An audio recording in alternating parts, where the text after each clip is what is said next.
es que estoy esperando a mi familia. Espero que lleguen pronto. Mi papá tiene 80 años, entonces anda pues ahí caminando como puede. Pero bueno, yo creo que vamos a empezar para que no hagamos esto más largo. Bueno, pues muy buenas tardes, muchas gracias por asistir. Aquí esta presentación del libro El eclipse del antidarwinismo, la historia detrás de la síntesis moderna. La editorial es el Centro de Estudios Filosóficos, Políticos y Sociales Vicente Lomardo Toledano. Y bueno, tenemos como comentaristas invitados a Vladimir Cachón, Álvaro Chauscador, Amadeo Estrada Nieto, que son profesores de evolución de aquí de la Facultad de Ciencias. Entonces, bueno, voy a leer la semblanza curricular de cada uno de ellos.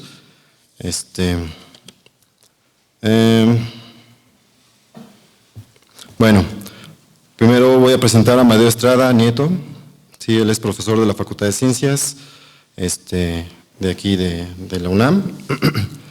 También da clases de evolución, historia de la biología, de historia y filosofía de la biología, y también da la materia de polémicas contemporáneas de la evolución. Bueno, sus trabajos están centrados en la filosofía de la ciencia, hace también sobre la teoría evolutiva y el metodologías y sobre todo sobre Darwin. Bueno, tenemos también a Vladimir Cachón Guillén. Vladimir cursó inicialmente la carrera de Economía y posteriormente, insatisfecho con las ciencias sociales, realizó estudios de Biología en la Facultad de Ciencias de la UNAM. Posteriormente obtuvo un doctorado en Ciencias con especialidad en Biología Evolutiva y en Historia y Filosofía de la Ciencia bajo la tutoría de la doctora Ana Barahona. Tiene un libro sobre el debate en torno a la teoría del equilibrio puntuado y el neodarwinismo y tiene varios artículos, capítulos de libros. Entonces, bueno, todos circundan sobre los temas de la teoría evolutiva, además de que tiene otras publicaciones sobre filosofía de la ciencia y sobre historia de la biología y de la física. Es autor, junto con Francisco Ayala y Ana Barahona, de uno de los capítulos de Oxford Handbook of Philosophy of Biology. Realizó estudios postdoctorales en la Universidad de Queensland, en Australia, en donde llevó a cabo una estancia de investigación en biología de la conservación. Y bueno, también tenemos a Álvaro Chauscador. Álvaro es doctor por el Instituto de Ecología de la UNAM del programa de Ciencias Biomédicas. Realizó una estancia postdoctoral en el Centro de Ciencias de la Complejidad, que es, bueno, el C3 de la UNAM.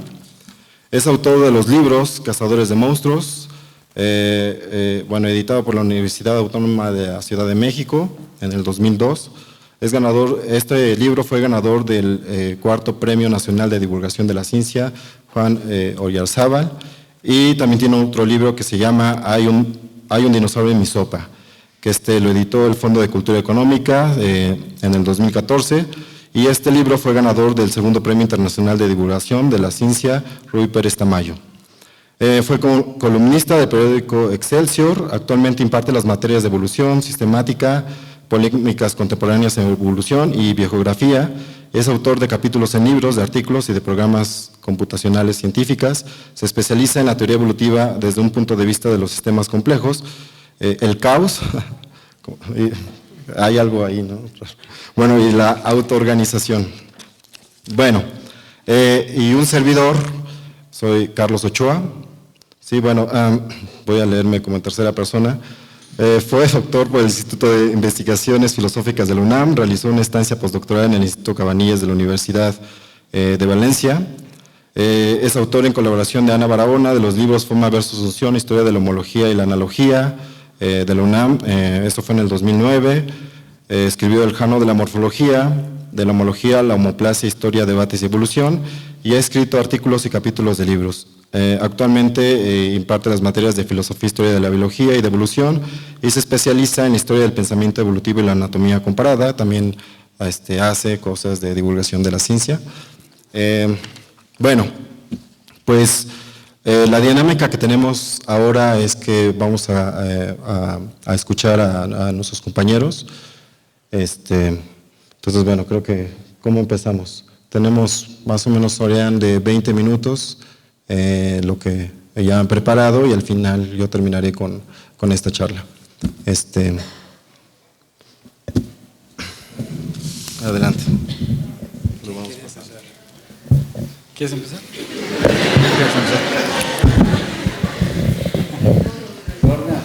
A ver, déjenme hacer un experimento tantito.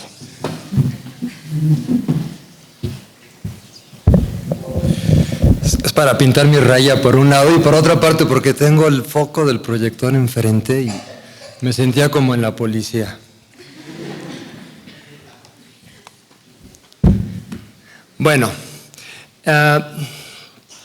primero que nada, gracias a todos ustedes por asistir, gracias a Carlos por invitarme. Y les quiero platicar un poco del libro. Este libro me tocó leerlo 2 veces. Primero cuando era un borrador y Carlos amablemente me invitó a que opinara sobre el borrador. Entonces tuve la suerte de conocer el libro desde sus inicios. Y luego ahora que ya lo terminó y acabó en su forma definitiva, volví a leerlo para acordarme bien de todo y poder platicar con ustedes aquí. Y les puedo decir muchos motivos por los que vale la pena leerlo, pero primero que nada porque es un libro apasionante, es un libro muy bien documentado, además muy bien escrito. En esta época en donde la gente no sabe escribir, es sumamente agradable encontrar un libro bien escrito, un libro ameno que discurre muy bien, con una muy buena investigación histórica, con una colección de citas muy bien argumentada para lo que Carlos quiere mostrar. Y finalmente resulta además importante rescatar a 2 personas como Goldschmidt y Schindewolf. Yo creo que en la historia no debería de olvidarse a nadie y entonces es muy bueno rescatar del olvido a estas 2 personas que quizá tengan sus méritos para estar un poco en el olvido, pero es muy bueno rescatarlas. Y la manera en que los rescata Carlos es muy agradable, muy amena. Es además muy bien hecho en cuanto a la presentación de sus ideas y realmente es un libro que se disfruta leer. Yo lo recomendaría mucho, creo que es importante que haya libros como estos porque rescatan a personajes históricos que han sido soslayados por la historia oficial de alguna forma y porque es agradable y uno aprende muchas cosas. Ahora, el libro, como la mayoría de los libros que tratan temas de historia, tiene una parte histórica, una parte de reconstrucción histórica y una parte de interpretación. El libro, además de que nos permite conocer lo que pensaban Schindewolf y lo que pensaba Goldschmidt, el libro conlleva también una interpretación de lo que hubiera sido si sus respectivas teorías hubieran formado parte de la teoría evolutiva actual. ¿Qué hubiera pasado si la síntesis moderna, en lugar de ser la que es, hubiera incorporado, por ejemplo, las ideas de Goldschmidt y de Schindewolf? Y yo aquí tengo algo que decir. Hay una novela que se llama El hombre en el castillo de Philip Dick. No sé si alguien haya leído a Philip Dick. Los que somos aficionados a la ciencia ficción seguro lo conocen. Y Philip Dick, no todos sus libros son de ciencia ficción, hay libros que son simplemente de ficción, y este es un libro de ficción histórica. En El hombre en el castillo, básicamente, de lo que él habla es de que Estados Unidos y Europa pierden la Segunda Guerra Mundial, y entonces Japón se apropia de la costa, de la mitad oeste de Estados Unidos, y la otra mitad, la mitad este, se la queda Alemania. Estados Unidos queda partido en 2 entre Japón y Alemania, y la novela transcurre después de que eso ya pasó. Ya pasó eso y el protagonista vive en un Estados Unidos que es mitad japonés, mitad alemán. Y lo curioso es que no se sienten absolutamente invadidos, sino que admira profundamente a los japoneses que son la fuerza de ocupación donde él vive, porque él vive en California, son los ejemplos máximos de la virtud y de las buenas costumbres, y él lo más que quiere hacer es ascender en esa jerarquía japonesa para ser aceptado por el nuevo statu quo. Por el otro lado conoce a una persona del otro lado de Estados Unidos que trabaja con los alemanes y está fascinado con el espíritu de trabajo de los alemanes. Es decir, es una ficción histórica de lo que pudo quizá haber ocurrido y que afortunadamente no ocurrió. Y se me ocurre a mí, ¿qué habría pasado si nuestros amigos Herr Otto Schindewolf y Richard Goldschmidt hubieran sido los que hubieran tenido mayor peso en la síntesis evolutiva moderna. No está aquí Philip Dick para decirnos, pero yo me puedo imaginar algo así como esto. O sea, tendríamos clases de evolución en donde veríamos cómo las fuerzas misteriosas internas del desarrollo nos llevan hacia grados de evolución por cuestiones inexplicables, pero que todos tenemos dentro. Le rezaríamos al Dios de la biología del desarrollo que todo lo determina durante el útero. No importaría para nada el medio ambiente, porque finalmente, como parecen pensar algunos de estos internalistas, todo dependería de lo que ocurre durante los primeros momentos de la formación del embrión.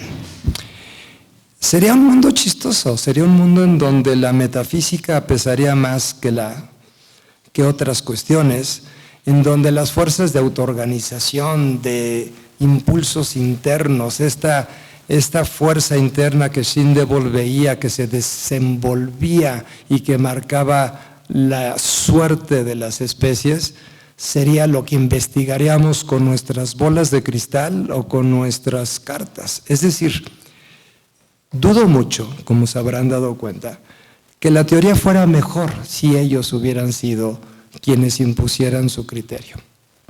Lo cual no quiere decir que el libro no sea magnífico, no me malinterpreten. El libro es muy bueno porque el libro está muy bien investigado, narra muy bien la historia, pero puede ser que hayamos quienes no coincidimos en la interpretación de qué tan importante era el pensamiento de Schindewolf o de Goldschmidt.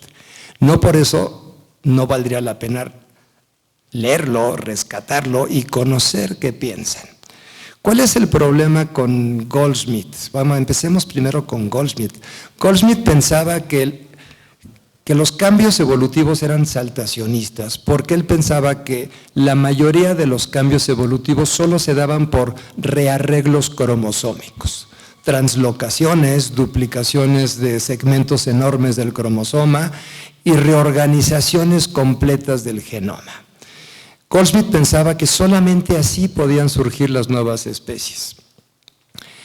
Y no es que no haya ninguna especie que no surja así. Sí, hay especies que llegan a surgir así. Les puedo dar concretamente el ejemplo de los orangutanes de Sumatra y los orangutanes de Borneo.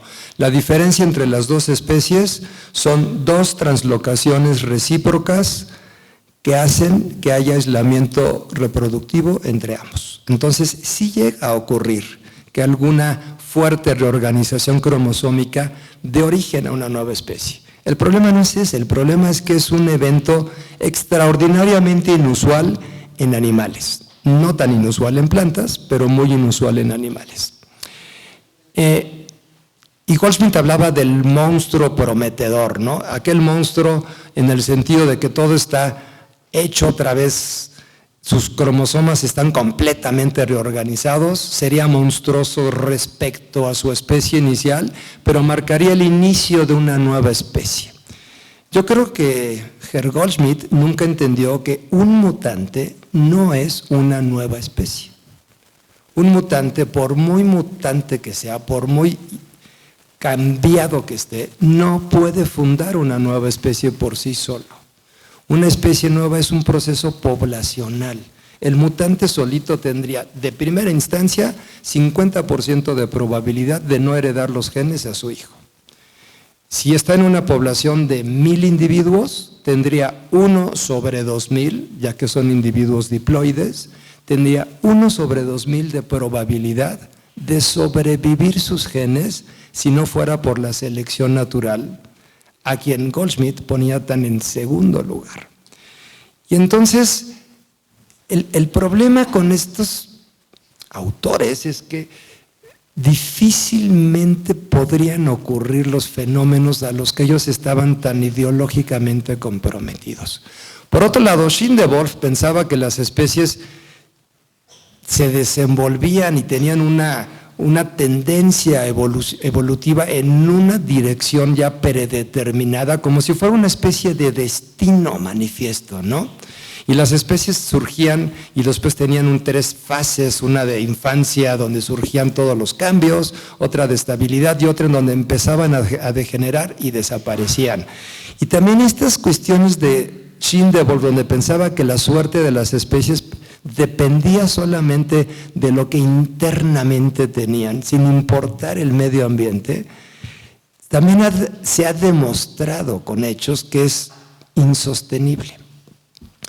Entonces, creo que algo muy bonito de este libro es que nos permite reconstruir exactamente qué pensaban ellos e interpretar, bueno, ¿eso es factible o no es factible? En la última parte del libro, yo sospecho que Carlos pensará que pudo haber sido factible, que ellos triunfaran en la nueva síntesis. De hecho, menciona que fue casi una cuestión de consensos sociales, historiográficos y casi que políticos que se hayan quedado, digamos, formando la nueva síntesis de Dobzhansky, Mayer y Simpson, y no Goldschmidt y Schindewolf. Tal vez haya sido así, o sea, tal vez la ciencia sea solamente el producto de consensos sociales. Algunos filósofos de la ciencia se llenan la boca para decirlo. Yo creo que no. Yo creo que la ciencia es mucho más que consensos sociales. Y sé que puede haber uno que otro compañero de historia y filosofía que no esté de acuerdo conmigo, pero pues no importa. Para eso estamos aquí, para debatir. La ciencia no es solamente consenso social, no es solamente que yo y mi grupo de amigos logramos imponernos sobre el otro equipo y como ahora nos adueñamos de la ciencia, ahora la ciencia va a decir mi verdad y no la verdad de ellos. Y todo es relativo y depende de quién se apropie de las instituciones científicas.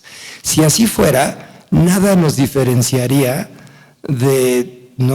nada nos diferenciaría de un equipo de fútbol o de alguna otra cuestión como la sociología. Yo creo que en la ciencia también importa mucho el contenido empírico, la capacidad de probar con hechos algo y la capacidad explicativa de las teorías. Y en este sentido, creo que la capacidad explicativa y el contenido empírico de Goldschmidt y de Schindewolf era muy pobre. No creo que hayan sido eclipsados por los neodarwinistas. Fueron eclipsados por su propia incapacidad para probar lo que proponían.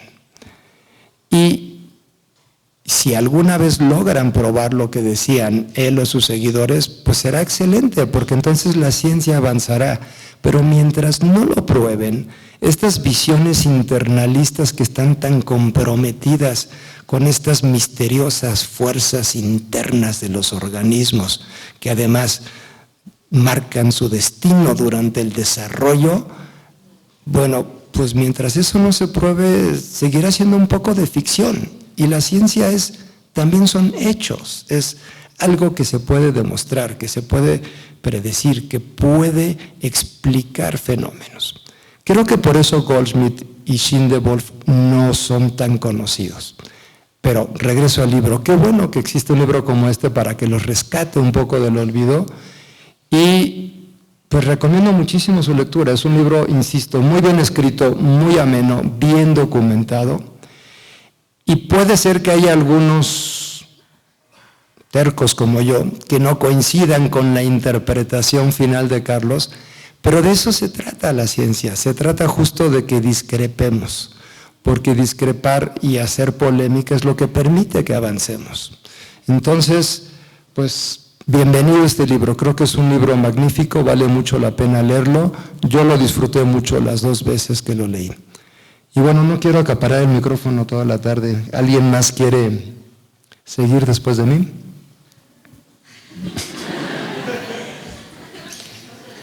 Amadeo. Está bueno. Muy buenas tardes, les agradezco el que hayan venido, le agradezco mucho a Carlos el haberme invitado y me da mucho gusto compartir esta mesa con Vladimir y con Álvaro. Primero que nada, quiero hacer un recuento un poco de cómo he conocido a Carlos, sus intereses, cómo se le conoce en la facultad y cómo es también alguien con unas capacidades claras de investigador. A Carlos lo conozco desde 2011 más o menos, damos clases juntos de filosofía e historia en muchas ocasiones. Y es alguien que desde siempre he visto que tiene un enorme interés por esta historia de los no darwinistas, esta historia del saltacionismo en la evolución.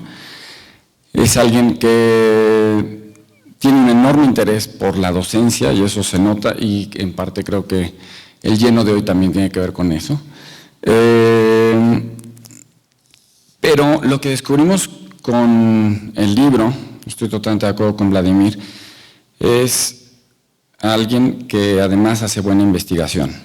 Es un libro efectivamente que se lee muy bien, se lee muy fácilmente, es un libro muy bien documentado, con una bibliografía muy buscada, bien investigada, bien leída, que se lee muy bien, es muy didáctico. Creo que para los estudiantes de la Facultad de Ciencias puede ser una muy buena lectura, seguramente lo será. Es muy claro, las ideas son muy claras, están muy acotadas, puede redondear muy bien cada idea, eso se agradece mucho en un escrito.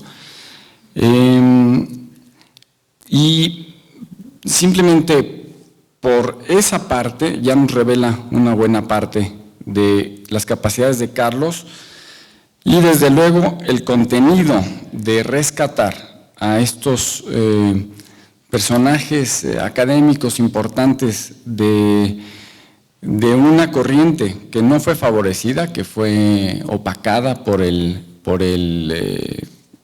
la síntesis, sobre todo por el darwinismo, es importante. Gente como Goldschmidt, y eso lo mencionaba Gould y lo retoma Carlos en su libro, cuando se hablaba de Goldschmidt era para hablar de los monstruos esperanzados, y el mismo Gould decía, esto se tomaba como una broma, se hablaba de las teorías de Goldschmidt como una mera broma en las clases. Eso cuando se hablaba de ellos.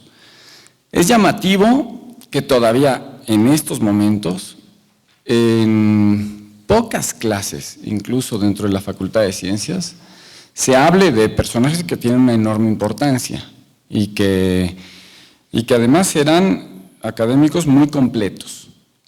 Eso creo que también nos dibuja muy claramente el libro a sobre todo a dos académicos muy completos como biólogos, que pensaban en biogeografía, pero también tenían opiniones sobre matematización en la biología, que tenían evidentemente todo este interés para la biología evolutiva, y que todavía, desgraciadamente, todavía son bastante desconocidos. Por tanto, es importante retomar a estos académicos que es curioso que sean tan desconocidos hoy en día todavía. Sin embargo, estoy muy de acuerdo con muchas cosas que dijo Vladimir, y hay algo que hay que también resaltar. El mismo libro se llama El eclipse del antidarwinismo, la historia detrás de la síntesis moderna. Creo que hay muchas historias detrás de la síntesis moderna. Esta es una historia relevante, además, con algunos de los personajes bien conocidos en su momento. Pero hay otras historias que son menos conocidas y que tienen que ver, las menciono porque tienen que ver con el libro, tienen que ver además con el juego que hay entre el prólogo y el libro, que también son muy desconocidos, no muy desconocidos, son muy abandonados por la síntesis. Y les va a parecer curioso, pero a mí me parece que uno de los personajes más opacados por la síntesis, por lo menos en la teoría, es el mismo Darwin. La síntesis es plenamente darwinista, pero ser darwinista no quiere decir ser coherente con la teoría darwiniana. Hay una frase muy conocida que es que si Marx hubiera sido marxista, y decían no podría haber sido marxista, Darwin tampoco podría haber sido darwinista. Darwin se esforzó mucho por hacer saber que él pensaba en la evolución como un fenómeno que se explicaba por muy distintas vertientes, como un fenómeno para el cual se requería de un enorme pluralismo. El pluralismo de Darwin es perfectamente compatible con el saltacionismo, es perfectamente compatible con Evo-Devo, con la epigenética o con la autoorganización, si todas estas ramas no son excluyentes de la teoría darwiniana. Lo que sí es absolutamente incompatible con autoorganización, con Evo-Devo, con epigenética, es el darwinismo, es decir, la teoría de Wallace.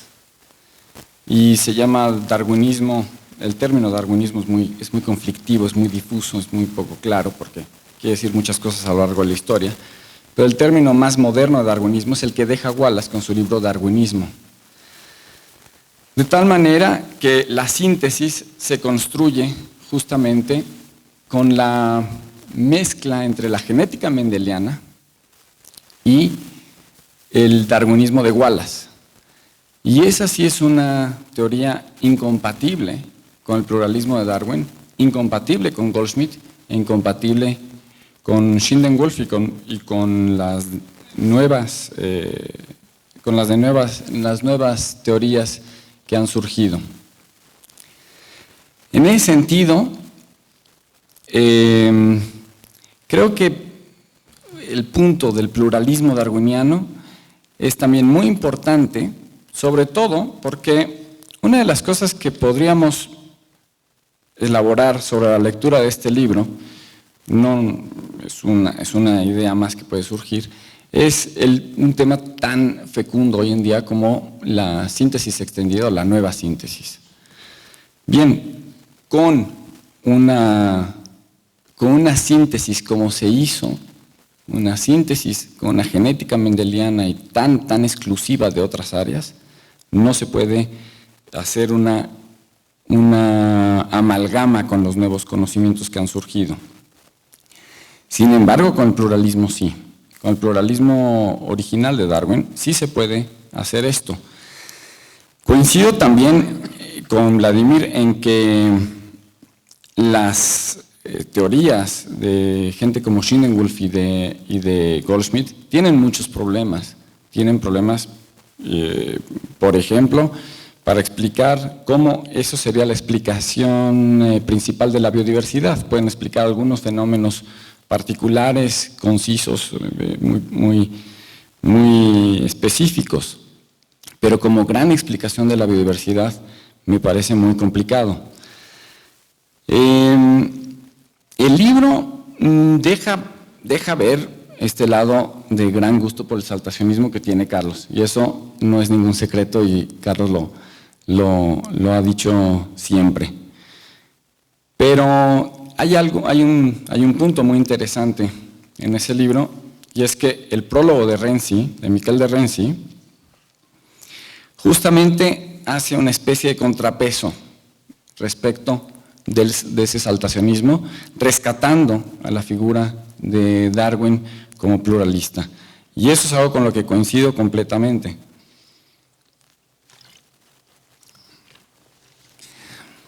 Me parece, por tanto, que sí hay que rescatar evidentemente estas vertientes académicas que fueron opacadas, hay que rescatarlas y reinterpretarlas desde una visión no excluyente, como fue el darwinismo, como fue la síntesis, y como también lo fueron las vertientes opuestas, y como lo son el saltacionismo también incluso hoy en día. Eso podría dar lugar a una visión mucho más acercada posiblemente al fenómeno que estudiamos. Por todo esto, bueno, me parece importantísimo el trabajo del libro, retomar a todos estos académicos y recordar que también hay otras historias detrás de esa síntesis moderna y que efectivamente, aunque se llame darwinista, pues poco tiene de darwinismo, de Darwin mismo. En todo caso, para un alumno de la facultad, así como incluso para nosotros mismos como profesores, es un libro muy útil, es un libro al que seguramente estaremos regresando varias veces para retomar bibliografías precisas, para retomar datos muy bien buscados. Y no me queda más que felicitar a Carlos e invitarlos a que hagan esta lectura. Gracias.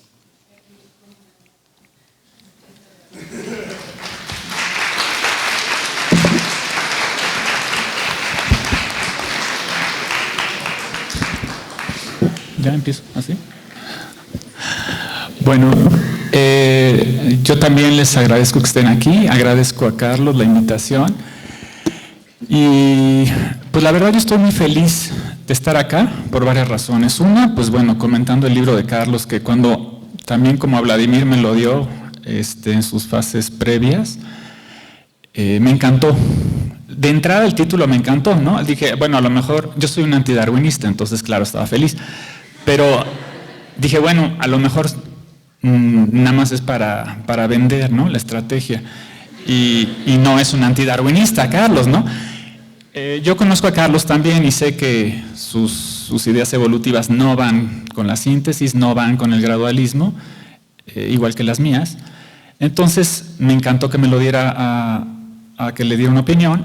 Y después de que lo leí, pues me encantó más. El libro está muy bien escrito y sobre todo tiene un par de cosas que yo siempre recomiendo a los alumnos.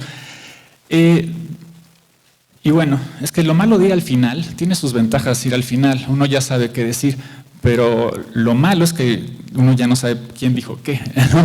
Entonces, fíjense, el prólogo, a diferencia de Amadeo, no me gustó tanto, porque, bueno, pues ya nos conocemos todos, ¿no? Aquí, entonces ya sabemos quién dice qué y quién está a favor de qué.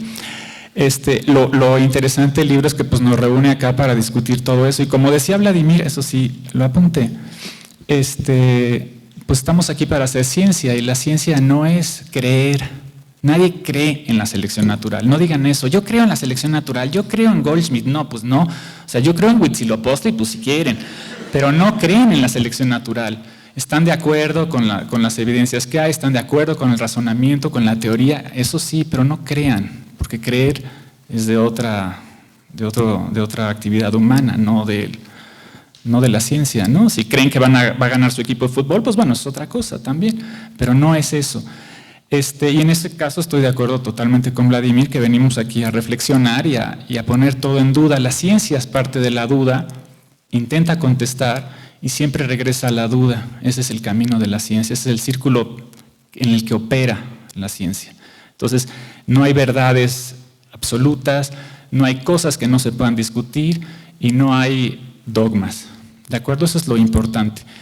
Y entonces, regresando y otra cosa de una vez con Vladimir que me llamó la atención es su pregunta de qué hubiera pasado si Schindler-Wolff y Goldschmidt hubieran hecho la síntesis.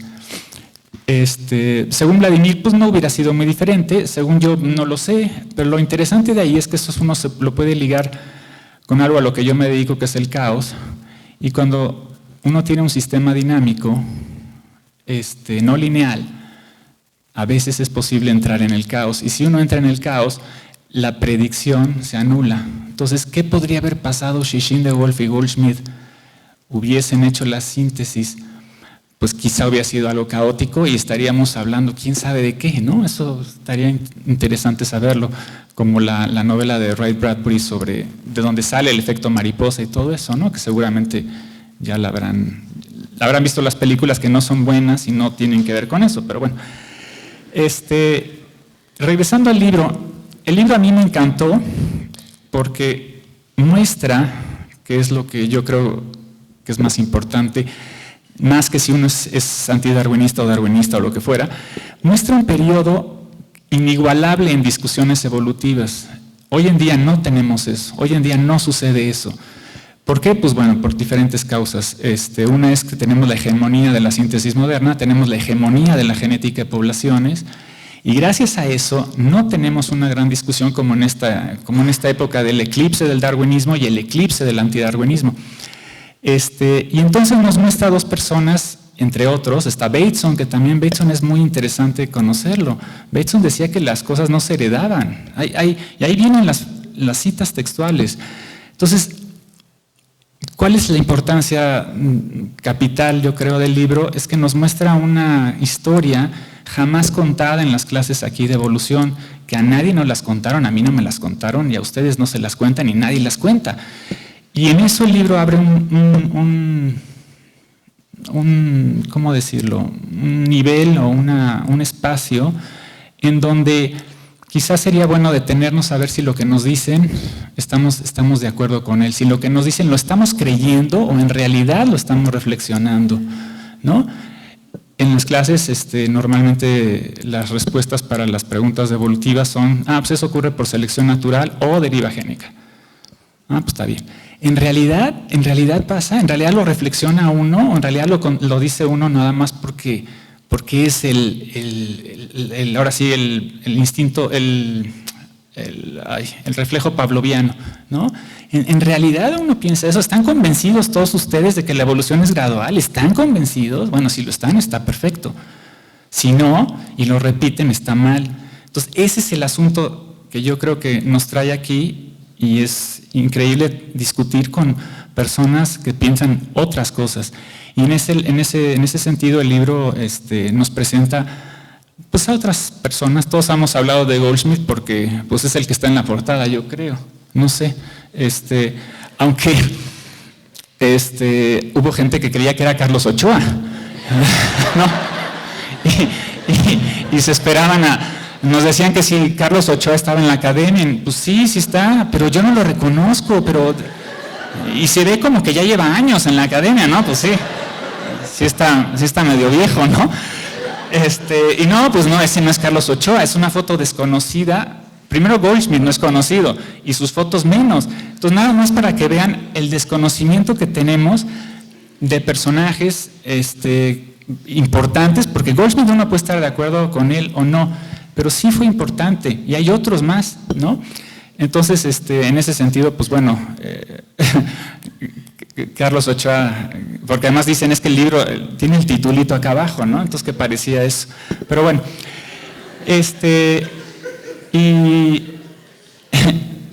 y la otra cosa, bueno,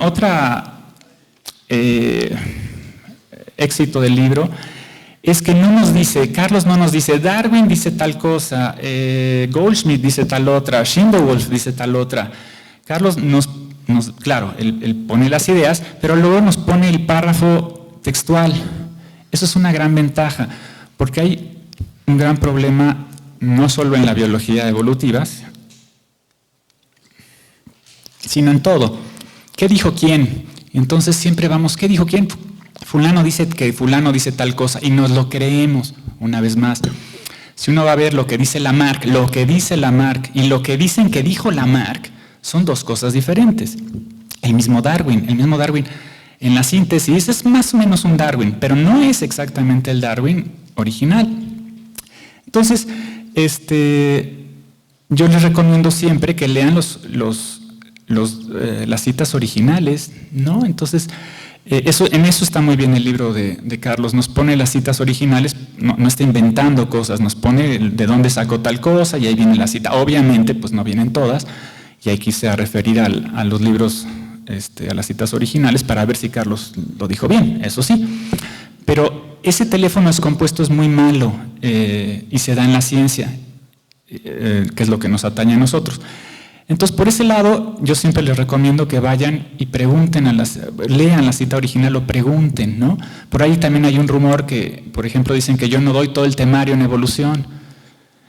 A mí me llegó, yo digo, pero ¿de dónde lo sacan?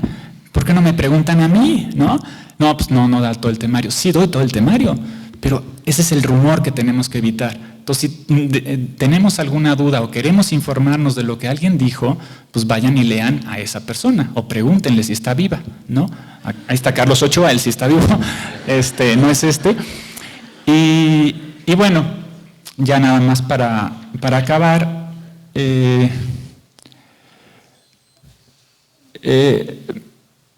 Yo no estoy de acuerdo con algunas cosas que dijeron Amadeo y Vladimir, obviamente, porque ellos son más de la síntesis.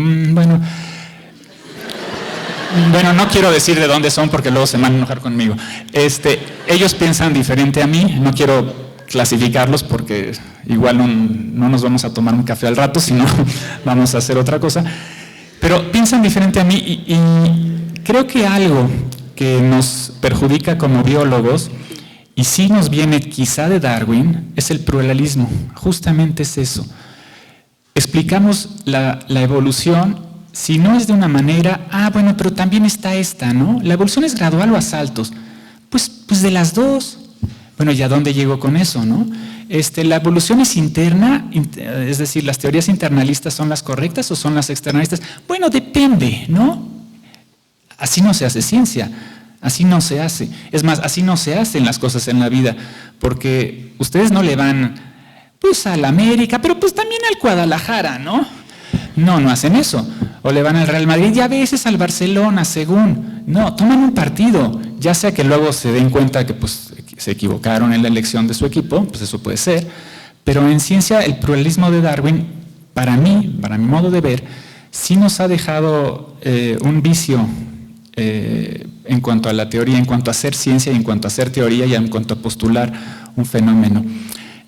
Porque nunca estamos seguros de en realidad qué es el fenómeno que está ocurriendo en tal cosa, ¿no? Es decir, si la evolución es gradual, es toda gradual.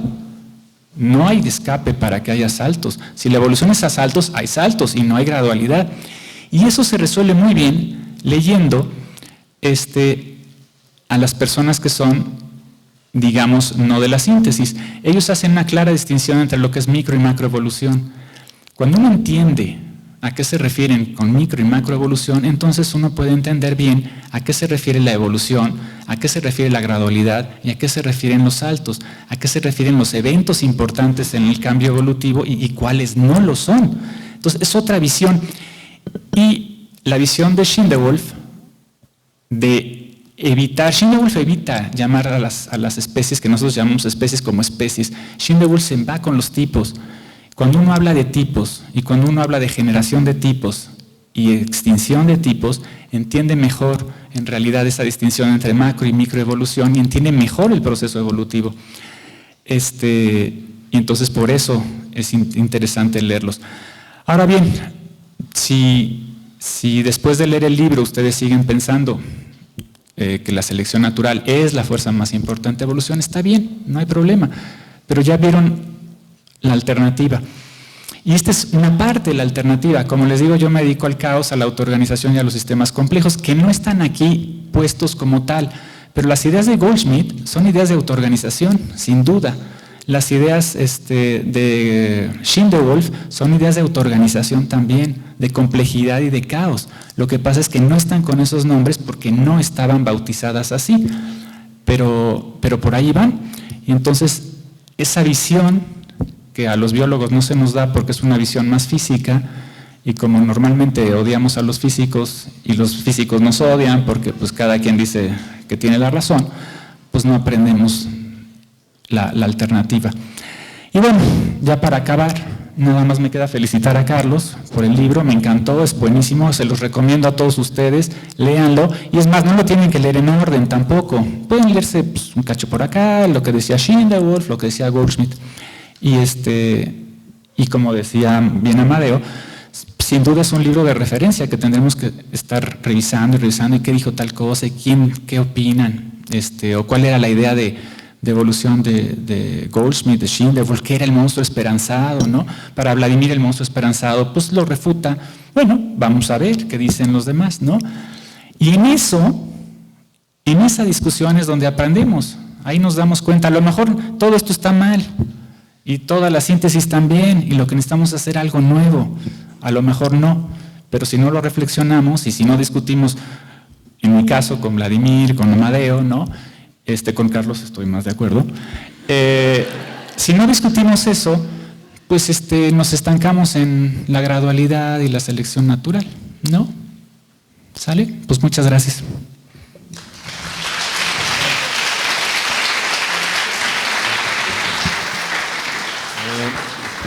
Bueno, ¿alguien quiere réplica? Digo, por si se quedó con algo que decir Vladimir, no sé, ¿quieres decir algo? Siempre hay más cosas que decir. Si quieres, bueno.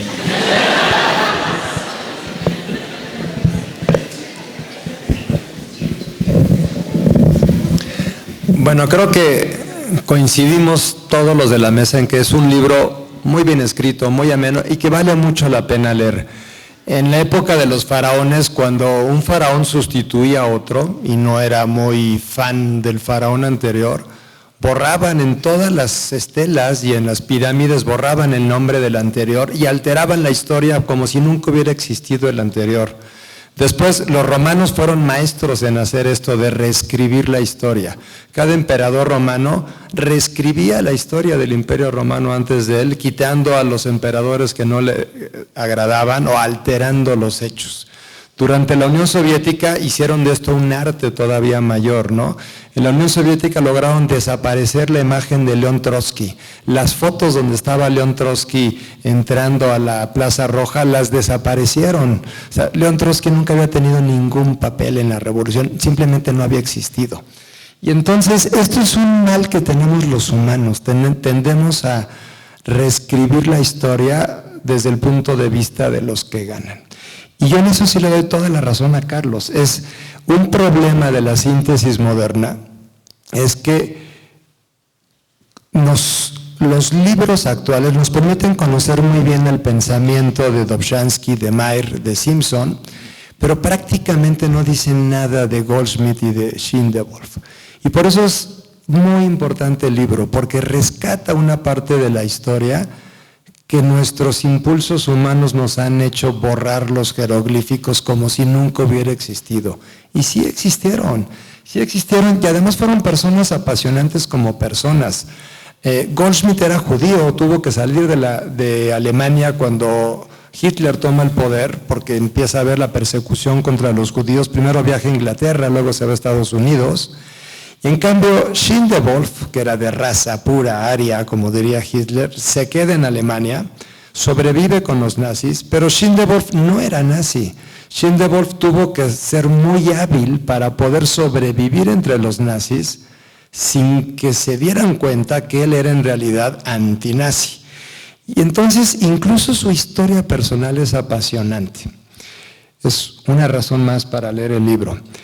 Ahora, solo para generar un poco de polémica, estoy de acuerdo en la mitad de lo que dijo Álvaro y en otra mitad no. Así me pasa siempre con mis alumnos. Entonces, cuando me toca la otra mitad del curso, tengo que desintoxicarlos de la mitad con la que no estoy de acuerdo y retomar en la que sí. Yo no creo que la evolución sea solo gradual o solo saltacionista. Yo soy un convencido del gradualismo, soy darwinista y tampoco tengo ningún problema en decirlo porque, como dice bien Álvaro, todos sabemos aquí de qué pie coge a cada quien.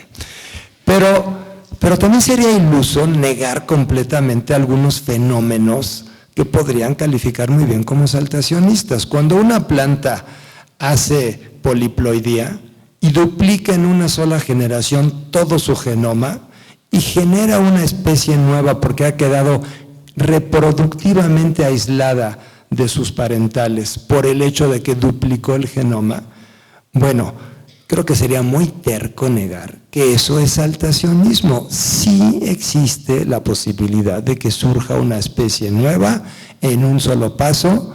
Las plantas que hacen lo que les da la gana, lo hacen.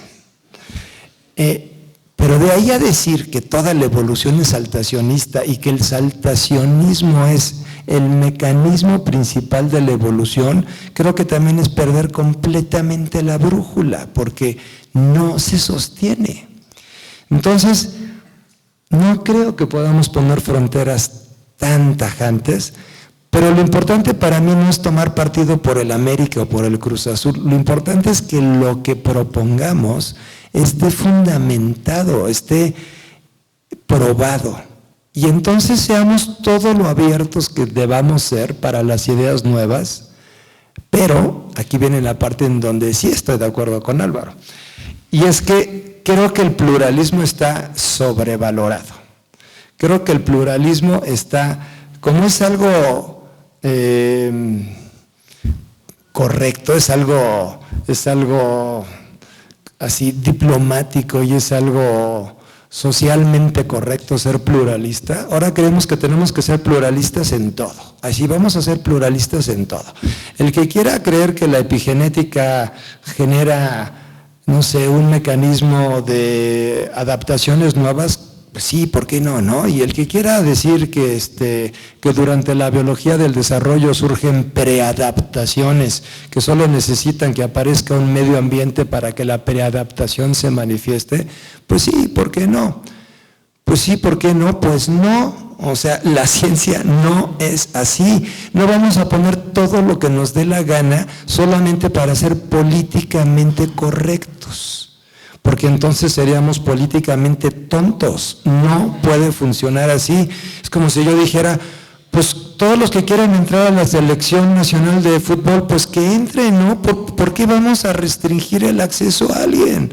Que entren los gorditos, que entren los que no saben correr, que entren los que se tropiezan con el balón, que entren los que no saben nada de fútbol como yo, que entre cualquiera, para ser pluralistas. Pues no es así como funciona el mundo. La ciencia no debe de ser pluralista por sí misma, debe de tener estándares que se deben de cumplir. Si esos estándares se cumplen, bienvenido ser abierto e introducir nuevas ideas. Pero meter nuevas ideas solo por creer que entre más pluralista algo es mejor, es algo absolutamente bobo. Porque lo único que haríamos sería convertir la ciencia en una ensalada de ideas metafísicas, de ideas religiosas y de ideas filosóficas insostenibles. Lo que le da valor a la ciencia es precisamente que tiene fuertes criterios de exclusión de lo que no debe de estar ahí. Entonces, ahí sí coincido, no le demos tanta importancia al pluralismo por sí mismo, mejor démosle importancia a lo que se puede probar, a lo que tiene capacidad explicativa, a lo que es científico, vaya. Bueno, lo dejo ahí como para levantar un poco la polémica. Muchas gracias.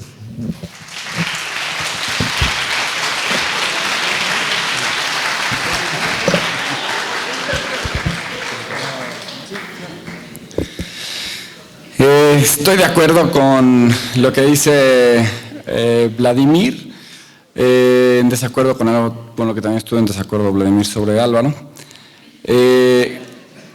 Y cuando hago referencia al pluralismo darwiniano, se refiere a ese pluralismo no relativista, no es el que todo se pueda, sino a un pluralismo que acepta que hay fenómenos internalistas y fenómenos externalistas, fenómenos saltacionistas y fenómenos gradualistas. No podríamos explicar por selección natural el ala a un murciélago o la mutación en el gen antenapedia. Eso no tiene sentido, esos son saltos. De tal manera que para eso necesitamos una serie de descripciones y explicaciones que den cuenta de ese fenómeno. La ciencia lo que tiene que hacer es describir y explicar los fenómenos con que nos encontramos. Si el fenómeno es saltacionista, entonces la explicación deberá dar cuenta de ello. Lo cual no quiere decir que todos los fenómenos sean saltacionistas. La única evidencia, a diferencia de todo esto hasta libros que dicen que las evidencias de la evolución son los fósiles, las homologías y demás. Esas no son evidencias de evolución. La única evidencia de evolución es la selección artificial y es gradual. De tal manera que necesitamos explicaciones sobre esos fenómenos graduales y explicaciones sobre esos saltos. Y ese es el pluralismo que vale la pena rescatar, que es el pluralismo darwiniano. Sobre lo demás, sí, estoy de acuerdo en que tampoco debe de ser el camino de un relativismo rampante. Gracias. Bueno, pues muchas gracias. Lo que voy a hacer a continuación es, a dar agradecimientos a todos los que estuvieron involucrados en la creación del libro y algunas otras cosas. Entonces, bueno, este libro pues empezó siendo, la investigación fue a través de mi tesis de doctorado. Entonces, por tal, me parece conveniente pues nombrar a algunas personas. Entonces, bueno, voy a decir que esa es la versión preliminar. Entonces, bueno, tenemos Ana Barahona Echeverría, Ismael Ledesma Mateos, Carlos López Beltrán, Claudia Lorena García Aguilar, Juan José Morrone Lupi, Juan Carlos Zamora Cunningham, Diego Raskin Goodman. Entonces, bueno, en la segunda etapa es cuando ya se desarrolló pues prácticamente todo el libro, ya después hubo cambios menores que fueron a través del tiempo. Entonces, bueno, Vladimir Cachón, sí, por supuesto, Álvaro Chaos y Miquel de Renzi, que Miquel de Renzi además escribió el prólogo, pues influyó mucho también para algunas visiones, perspectivas y cosas interesantes que después pues fueron importantes para el libro.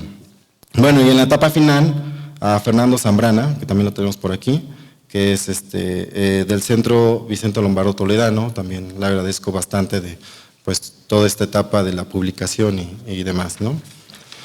Bueno, de instituciones, el Centro de Estudios Filosóficos, Políticos y Sociales Vicente Lombardo Toledano, por supuesto, es la editorial, y por supuesto la Facultad de Ciencias de la UNAM, y bueno, especialmente a la Secretaría de Comunicación, que hicieron una buena difusión de este evento. Bueno, a las personas de la mesa, Vladimir, Álvaro, Amadeo Estrada Nieto, muchísimas gracias por aceptar la invitación y también estaban muy animados, ¿no?, para venir a hablar de todo lo que nos dijeron. Entonces, bueno, hay otras personas por su apoyo, que son alumnos, amigos, entre profesores, que la lista sería muy larga. Entonces, bueno, tengo algunos por aquí, y si no menciono alguno, es pues porque son bastantes, ¿no? Pero bueno, a todos los que puedo estar viendo por aquí, pues les agradezco bastante. Bueno, tenemos a Camila Rincón, Sebastián Vera, Francisco Chang, Anuar, Xochitl, Arteaga, Eric, Max, Daniel, Silvia, Angélica, Aquiles Bernal, Lorena Caballero, Eduardo León, César Durán, Silvia Guerrero, entre muchos, y bueno, de aquí amigos que siempre me han apoyado toda la vida, Aldi, Chelita, Alicia, Villela, veo muchas caras conmigo, está, no sé, Mariana, veo muchas personas.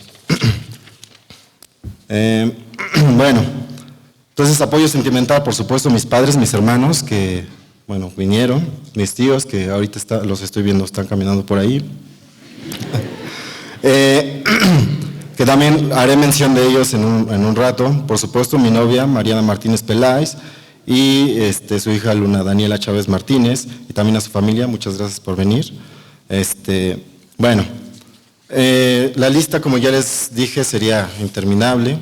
Entonces, si alguien no los mencioné, pues, o sea, son muchos los que me apoyan y les agradezco bastante, y veo que de una u otra forma su presencia pues me hace sentirme pues bastante bien, ¿no?, en todo lo que, bueno, ya les comentaré.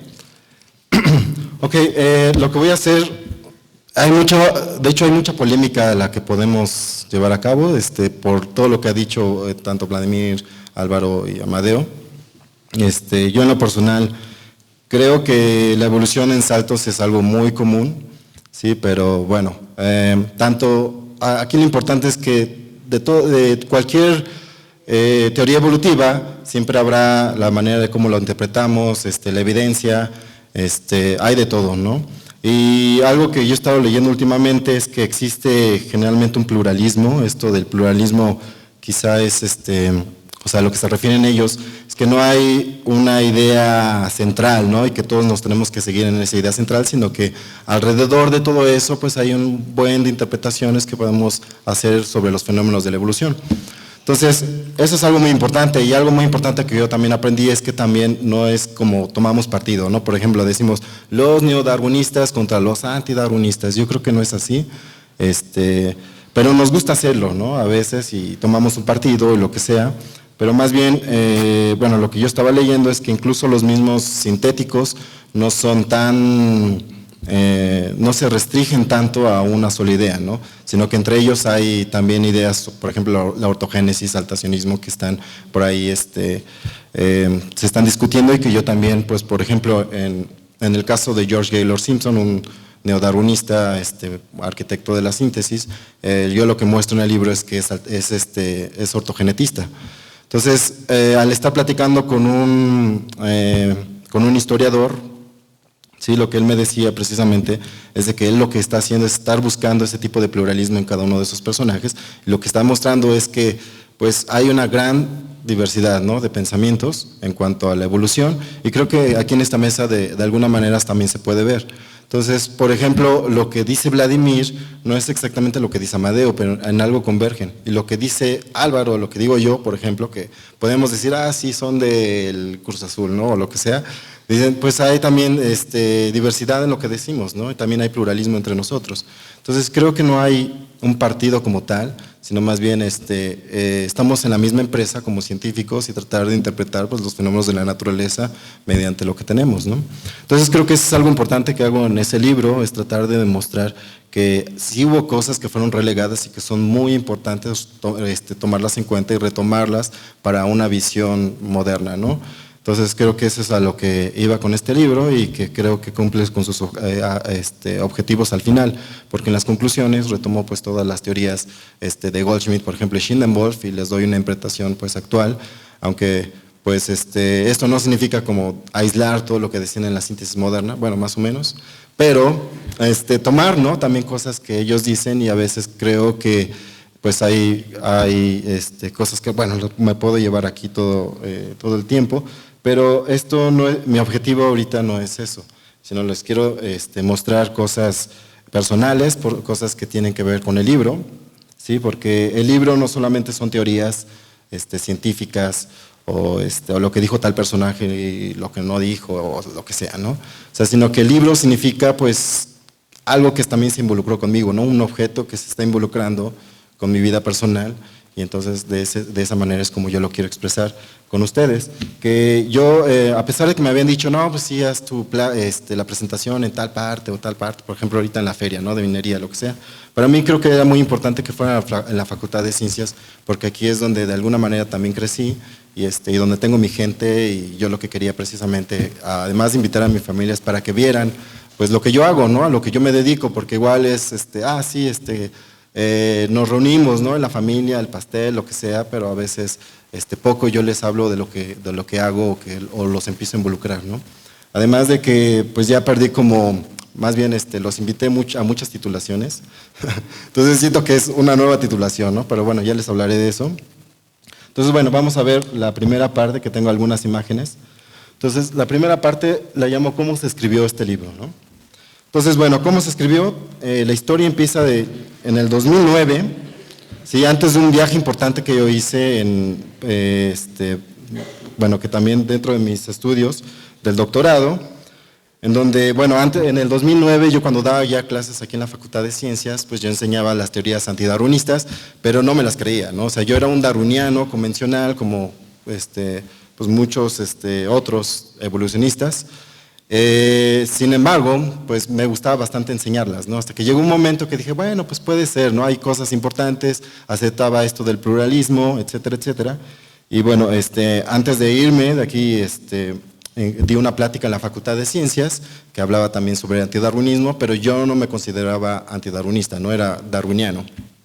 Bueno, entonces hice mi viaje en el 2010, ¿sí? En el Instituto Cabanilles, de la Universidad de Valencia, y ahí es donde yo estaba, en ese tiempo estaba acabando mi doctorado. Hice una estancia de investigación de aproximadamente 7 meses. Bueno, Valencia es una ciudad hermosa.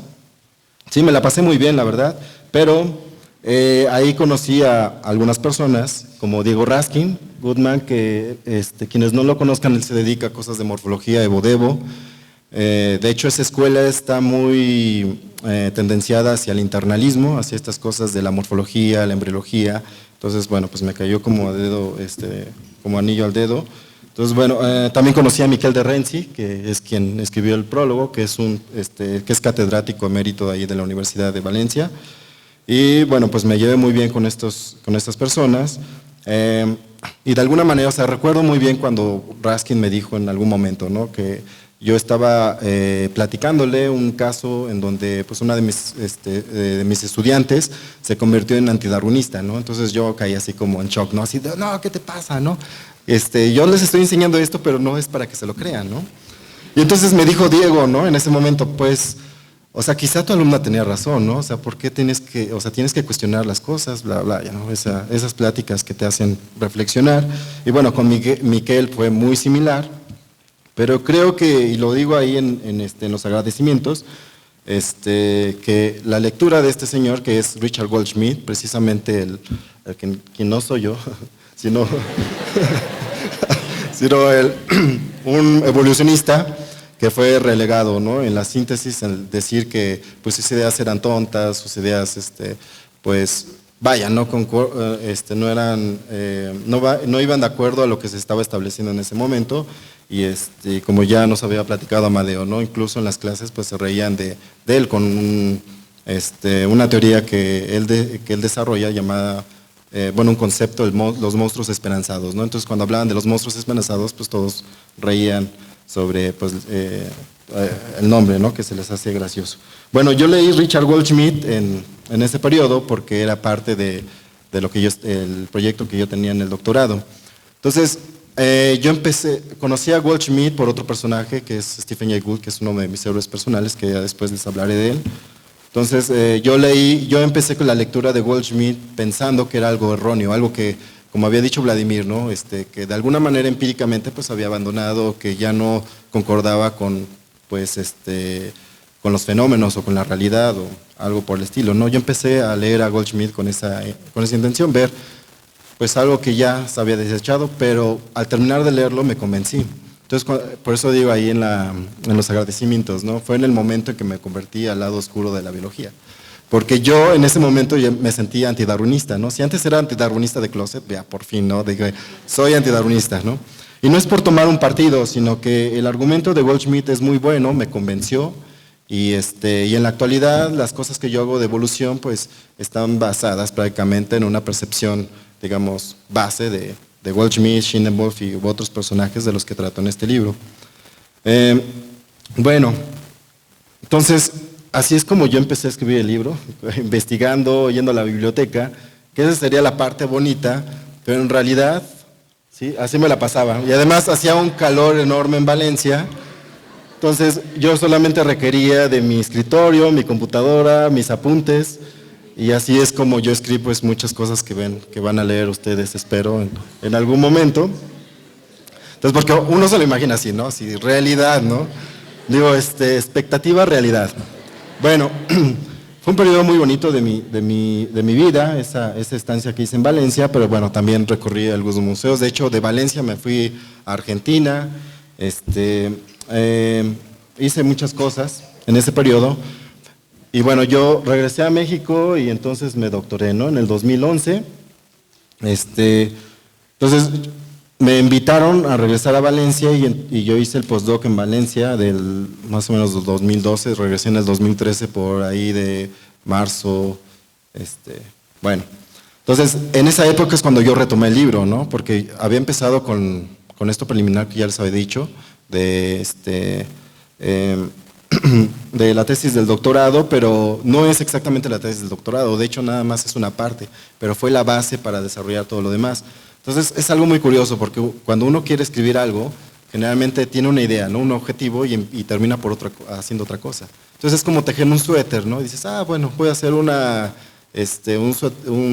suétercito X, ¿no? Y termina siendo una bufanda súper bonita, ¿no? Lo que sea. Bueno, entonces ese es el punto, ¿no? De que yo empecé a retomar el libro, lo empecé a escribir y lo terminé en el 2014 más o menos, pero también ya tenía otro, ya había escrito otro junto con la doctora Barahona. Entonces podemos decir que el libro ya se había acabado y también ya lo habían revisado, Vladimir, Álvaro, Miquel, entre otras personas, y ya estaba listo, ¿no? Por decirlo así. Entonces yo lo que quiero mostrar es la dificultad que uno tiene para publicar, porque eso ya estaba en el 2014. Entonces ya lo que sigue, de ahí en adelante sería pues lo que les voy a platicar, ¿no? En el 2015 lo mandé a una editorial, de hecho me acuerdo cuando llevaba el manuscrito, me hicieron pasar a una oficina y yo estaba súper emocionado. Dije, este es el primer paso, ¿no? Que estoy dando de mi vida como escritor. Entonces tardaron un año en revisarlo y lo rechazaron. Entonces me dijeron que lo habían rechazado porque nadie lo iba a leer, porque es un científico, es un libro académico que nadie iba a leer, que a todo el mundo le iba a aburrir, que no tenía como cosas interesantes, no sé, hicieron como una lista ahí. Pero lo curioso es que tenía mi caso, tenía pues mucha confianza en que el libro sí se iba a vender, pero fueron los de arriba, ¿no? Los que finalmente dijeron que no. Entonces, bueno, no me caí ni nada, no dije, no, ya, todo, ¿no? A la goma. No, o sea, seguí insistiendo y lo mandé a otra editorial que hicieron exactamente lo mismo. Entonces, lo retuvieron un año y después me mandan, pues lo mismo. Me dijeron, no, es que este libro, pues, es muy complicado, entonces, bueno, vamos a hacer lo siguiente, vamos a convertirlo en que sea un libro de divulgación, ¿no? Entonces, no quise, además le querían cambiar el nombre, entonces, bueno, seguí brincando y hasta que llegué a la editorial 3, que es en la que se publicó finalmente, con la editorial de Fernando, que ya creo que ya se fue, pero que andaba por aquí.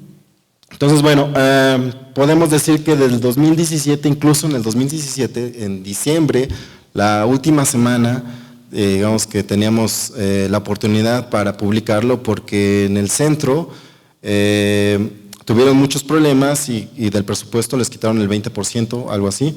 Entonces ya no iban a publicar libros, que es el único lugar en donde tenemos muchos de nosotros los investigadores para publicar, pues ya tenía muchos problemas y entonces básicamente me dijo Fernando, pues si no lo publicas en una semana, no lo publicamos en una semana, este libro ya no se va a publicar. Entonces ahí me tienen toda la semana trabajando, desvelándome.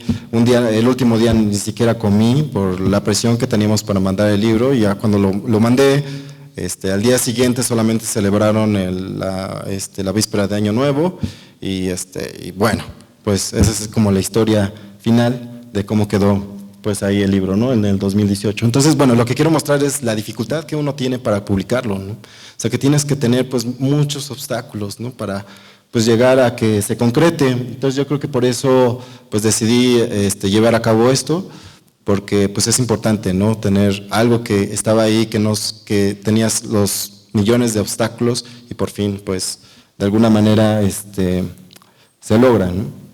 Bueno, entonces el problema también era la portada, porque teníamos pensado pues un eclipse.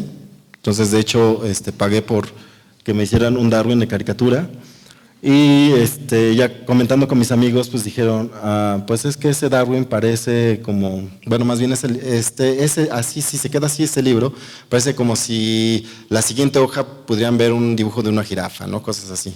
Entonces no se veía tan serio. Y bueno, hubo ahí varios intentos. Tenemos que parecía un libro de astronomía, ¿no? Entonces, bueno, le cambiamos el color un poco y incluso pagué por que tenía también todavía ahí el Darwin y el supuesto eclipse, pero después reflexionando me di cuenta que estaba cayendo en el mismo error, ¿no? De poner como personajes simbólicos. Y el mismo de siempre, ¿no? Darwin, que contra Darwin no tengo nada, porque a veces piensan, ¿no? Que al decir que soy antidarwinista es que estoy totalmente en contra de Darwin y creo que algo que me ha enseñado, por ejemplo, Amadeo y otro, Miquel y lecturas personales, es de que Darwin pues tenía una idea de la evolución muy plural, que incluso es muy distinta a la de la síntesis moderna, que para mi punto de vista la síntesis moderna lo que tiene es que es muy reduccionista, ¿no? Y es una teoría basada solamente en los cambios de los genes, Entonces pensar que Darwin era eso, pues se me hace como injusto, ¿no? Pero bueno, independientemente de eso, lo que yo quería hacer ahora es pues darle una nueva imagen, ¿no? Esta imagen de Goldschmidt. Entonces me dediqué a colorear. Entonces dije, ¿por qué tengo que pagar, no? Más bien, si alguien no te hace bien el trabajo, hazlo tú mismo, ¿no? Que bueno, ahí quedó con sus ojitos azules y sus cejitas, ¿no? Como si se hubiera pintado. Pero bueno, esa era mi idea, ¿no? Que el mundo conociera a este personaje de Goldschmidt. Entonces, bueno, la siguiente etapa del libro fue hacer publicidad, que la publicidad, como algunos de ustedes saben, bueno, hay una persona que me ayuda en hacer todo este tipo de cosas, en la página de Bodevo, que quizá algunos lo conocerán. Y aquí un ejemplo, ¿no? De lo que llamo el planeta de los simios, que seguro muchos de ustedes habrán visto la película y entenderán pues ahí el chiste. Entonces, bueno, ahí lo que publico, ¿no? Dice, a pesar de lo que se puede creer a finales del siglo XIX y principios del XX, la teoría de la selección natural de Darwin no dominaba en el campo de la biología. Entonces, bueno, tenemos ahí un escéptico que es William Bateson, que es un escéptico de la teoría darwiniana. Entonces, lo que les digo es, imagínense si William Bateson en esa época hubiera tenido la oportunidad de viajar en el tiempo, ¿no? O sea, en una época en donde no se acogía las ideas de Darwin. Entonces, bueno, ahí tenemos a Bateson en su máquina del tiempo y imagínense hay una historia, ¿no? Bateson, ¿no? Time Machine, una cosa así. Pero resulta que llega a la Facultad de Ciencias, ¿no? De casualidad, y ahí lo vemos. Llega a la Facultad de Ciencias, no sabe lo que le espera, y dice, maniáticos, lo arruinaron todos, malditos sean, ¡no! Con la figura de Darwin, ¿no? Bueno, eso es como parte de la publicidad que hice. Entonces, que también encontrarán ahí mucho en las páginas de Bodevo.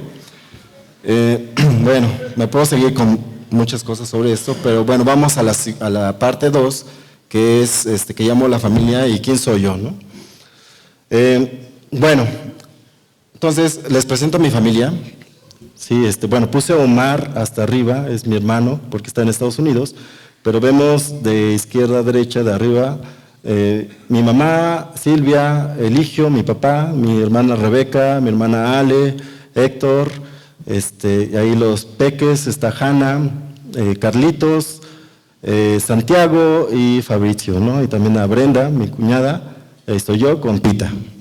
Bueno, tengo mucha familia, también ese diríamos que mi familia central es también pues parte de mi familia, Julio, un primo con el que pues prácticamente es mi hermano, bueno, un tío también que es como mi hermano, y bueno, tengo ahí también a mis tíos que los quiero mucho, de parte de los Olmos y los Ochoas, que bueno, y tengo también mi pequeña familia, que ahí está mi novia con la pequeña Lunita, ¿no?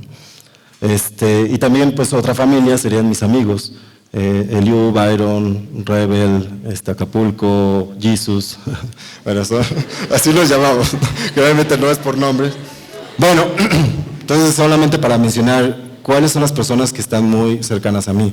Entonces, esta presentación también tiene intención y por eso para mí era muy importante traer a mi familia, porque lo que quiero demostrarles es de quién soy, ¿no? A qué me dedico, que generalmente solo nos vemos, ¿no? Como familia, pero a veces yo quería de alguna manera acercarlos a lo que yo hago y que vieran con sus propios ojos, pues pues la gente que está aquí en la facultad, que somos una comunidad y que bueno, entre profesores, alumnos, colegas y todos nosotros pues formamos pues un núcleo, ¿no? Y que estamos también pues concentrados en esta actividad que llamamos ciencia. Pero bueno, entonces también a lo que voy es que a veces creo que mucho, a lo mejor a ustedes les va a pasar o les ha pasado y también es como algo que yo quiero darles a una visión a los estudiantes, es que generalmente se nos enseña que cuando llegas a titularte, lo que tienes que buscar es un trabajo que te genere dinero y entonces tú ya formas un patrimonio, ¿no? Una casa, carros, tienes tu familia, etcétera, etcétera. Pero creo que mi visión del mundo no es así. Mi visión del mundo es totalmente diferente y a veces creo que hay pues, circunstancias en que no se puede entender eso, ¿no? Entonces, bueno, yo tomo como metáfora la película de Coco, voy a hacer spoilers si no la han visto, Pero bueno, en la película, Miguel, que está ahí, que es el principal, él quiere ser músico, ¿no? Pero es digamos que no lo dejan ser músico porque su familia se dedica a hacer zapatos. Entonces él forzosamente quiere ser músico y está obsesionado con la música, incluso hasta tiene sus personajes, ¿no? Ahí simbólicos. Y entonces, bueno, de alguna manera yo me identifiqué en el sentido de que yo también tenía desde muy pequeño, y bueno, incluso llegando a la universidad, pues tuve pues también mis ídolos, ¿no? Y uno de ellos es Stephen Jay Gould. Yo crecí con Gould. De hecho, me acuerdo cuando yo iba a la universidad, yo prefería, pues a veces que gastarme mi dinero en otras cosas, pues me los compraba en mis libros de Gould, ¿no? Y era algo que me emocionaba bastante. Entonces yo podría decir que de cierta manera todo lo que, teniendo en cuenta esta metáfora, ¿no? De Star Wars, de los Jedis, Gould pues fue pues prácticamente mi maestro, ¿no? Y ahí está, yo estoy ahí como Padawan. Bueno, entonces con esto quiero mostrar precisamente en que mis objetivos de la vida son estos. O sea que, de hecho, tengo un relato que siempre se los digo a todo mundo y a veces causa como conflicto, ¿no? Cuando en una de estas ocasiones en que, bueno, por ciertas circunstancias se me presenta la oportunidad de tomar un trabajo, una plaza en la COFEPRIS. Entonces me pagaban aproximadamente entre 20,000 y 30,000 pesos y era ya de que solamente tenía que firmar en ese momento y dedicarme a cosas bueno, a cosas que no son de evolución obviamente, sino de enfermedades, etcétera, etcétera. Bueno, entonces yo estaba en ese momento y lo que hice fue decidir que no. Dije, no voy a firmar. Entonces, ¿por qué? Porque a pesar de que yo no tengo plaza aquí en la UNAM, ni en ningún otro lado, o sea, estoy, digamos, mi idea es de que en algún momento, pues tengo que, más bien, lo que a mí me gusta es esto, ¿no? O sea, a mí no voy a decir que me gusta la música, de hecho sí me gusta, pero a mí lo que me gusta es hacer evolución. Entonces, creo que no habrá algo que me saque eso de la cabeza y a pesar de que puedo yo estar rechazando trabajos tras trabajo, pues voy a seguir trabajando con las circunstancias que yo tengo, ¿no? Entonces, bueno, ahorita estoy dando clases en la Facultad de Ciencias y en mis ratos libres, pues me dedico a escribir. Entonces, si no fuera por eso, a lo mejor yo no tendría, pues, el resultado de este libro. Entonces, por eso fue muy importante para mí, pues, decir cómo es que llegó este libro, pues, aquí, ¿no? Y bueno, hay todavía una historia que va más allá. Entonces, ¿qué es la parte 3? Lo que llamo la política académica. Bueno, esta parte creo que es quizá un poco fuerte. Bueno, con esto, de hecho, hasta lo noté, ¿no? Para que no se me olvidara. No quiero señalar a alguien especial ni acusar a nadie. O sea, es como, para nada, o sea, no es mi intención. De hecho, las personas que han estado conmigo, que me han ayudado en mi formación, pues, he tenido su apoyo incondicional. Pero a lo que voy es de dónde viene, ¿no? De dónde vengo yo, o sea, de aquí académicamente. Entonces vengo en un mundo en donde las personas que tienen plaza, a veces, no todas, por supuesto, hago la aclaración, de hecho hay muchas personas que tienen plaza y que son amigos míos y que me apoyan incondicionalmente, pero muchos tienen un tipo de discriminación académica. Entonces, bueno, no es casualidad de que también pues haya invitado a estos profesores a la mesa, porque pues todos tenemos digamos, una vida similar.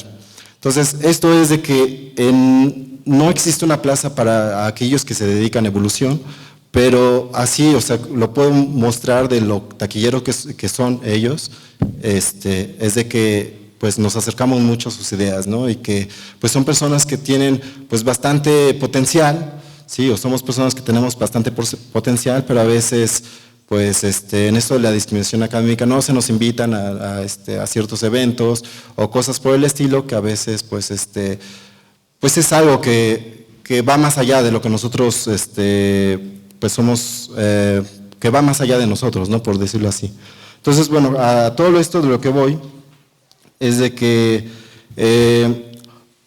pues este libro pues surge de todo eso, ¿no? De todos esos problemas, esos obstáculos, y al poder yo poder escribir un libro, pues podemos decir que he pasado el primer obstáculo, ¿no? Un obstáculo que a veces es muy poderoso y eso se llama pues la academia, ¿no? Entonces lo que puedes ser, lo que no puedes hacer Y esto, o sea, a lo que les digo a los estudiantes es que a veces pues, se van a enfrentar a este tipo de cosas que a veces no se hablan en este tipo de eventos ni en otro tipo de eventos, porque a veces se teme, ¿no?, de que puedan, pues pueda irnos peor, ¿no? Entonces, bueno,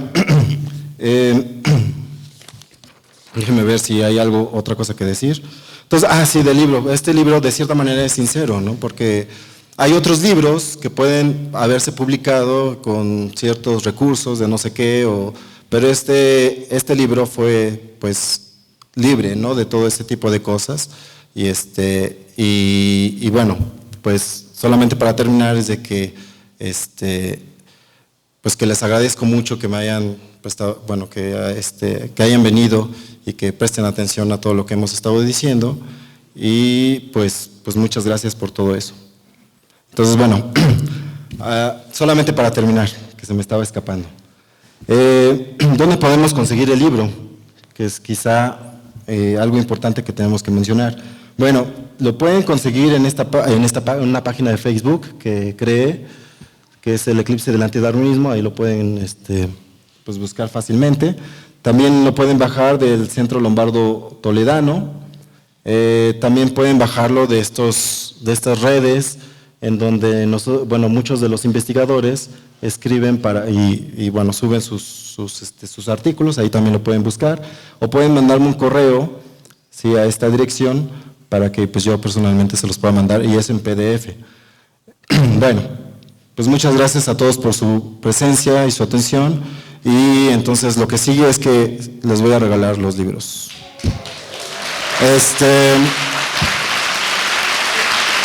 No sé qué más decir, pero pues solo para terminar, que creo que esta etapa de mi vida es bastante importante. O sea, de hecho, hice lo posible por llevar a cabo este evento para que también se conociera, se escuchara por todos lados este libro, que ustedes también pudieran acceder a él. Y creo, pues me siento, bueno, ahora que estaba hablando, pues de hecho se me fue la onda, pero por estar pensando en otras cosas. Pero a lo que voy de todo esto es de que creo que no es un tipo de titulación en donde uno aprende de la vida a que pues debes de hacer todo lo posible por lograr tus objetivos, ¿no? Así pasen mareas o te enfrentes a quien sea, pero pues, creo que es necesario defender siempre nuestras ideas, ¿no? Y eso pues va para todos los que quieran entender algún mensaje, ¿no?, de esta presentación. Y creo que ese es el mensaje, ¿no? Seguir tus objetivos, hacer todo lo posible, a pesar de lo que te pueda decir la sociedad o los obstáculos que puedas tener arriba y abajo y por todos lados. Y bueno, vuelvo a agradecer a mis compañeros que están aquí en la mesa, que son biólogos evolutivos muy importantes, y que pues sí nos gustaría en algún momento pues tener una oportunidad de que también podamos pues trabajar, ¿no? Trabajar como deberíamos de trabajar, por decirlo así. Y bueno, gracias Amadeo, Álvaro y Vladimir también por su apoyo condicional como amigos. Y espero, bueno, ya llegará un momento en que sí podamos discutir todas estas cosas, porque igual se quedaron a lo mejor con la espina, ¿no? Así de, ¿no? Necesitamos más debate, más conflicto o algo así. Y creo que eso es algo bonito, ¿no? También que tenemos en nuestra Facultad de Ciencias, de que pues entre nosotros pues nos llevamos muy bien, y que también podemos generar pues la presencia que ahorita estamos evidenciando. Y bueno, sí me hubiera gustado quizá apartar otro auditorio. Fue una lástima de que no todos pudieran entrar, pero yo creo que en el futuro podemos organizar algo de evolución, y por supuesto algo que también en donde todo el mundo pueda acceder y pueda también conocer, ¿no? Sobre la evolución y todo lo demás. Bueno, entonces lo que sigue es, necesito solamente el apoyo de alguien que vaya pues dándole los libros, y se los firmo con mucho gusto, ¿no? Bueno, pues es todo. ¿Alguien quiere agregar algo? No sé. ¿No? Bueno, pues gracias.